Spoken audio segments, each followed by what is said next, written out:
Hello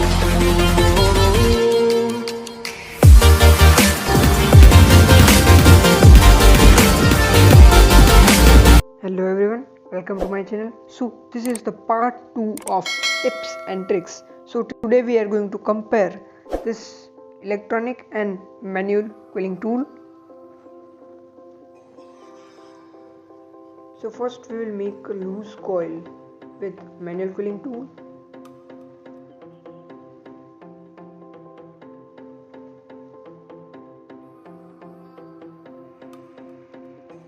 We will make a teardrop shape to compare it properly.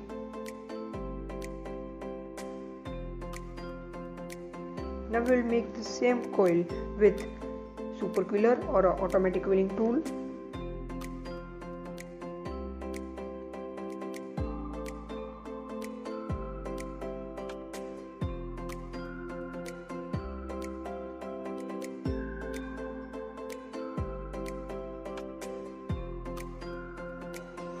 So you can see here which one is better. This is from manual and the big one is from automatic quilling tool.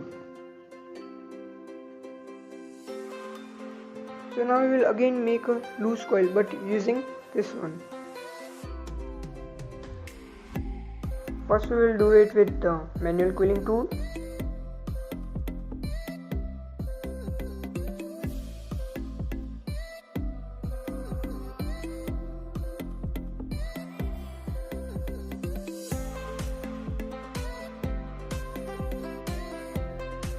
Now we will make the same coil using the automatic quilling tool.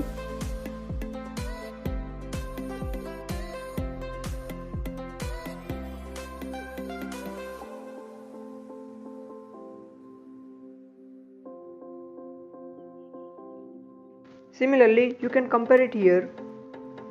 So the big one is by the manual quilling and the small one is from the automatic quilling tool.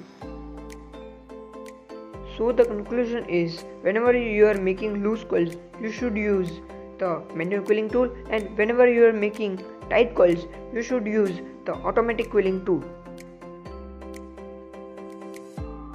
And guys, one last tip for today. If you are making a tight coil, make sure you are twisting it like this and removing the coil. Otherwise, you have to make the coil again as it will get spoiled. You can just twist it like this and remove it. So guys, here is the end of our video. If you like the idea, don't forget to like, share and subscribe to my channel. Thank you for watching.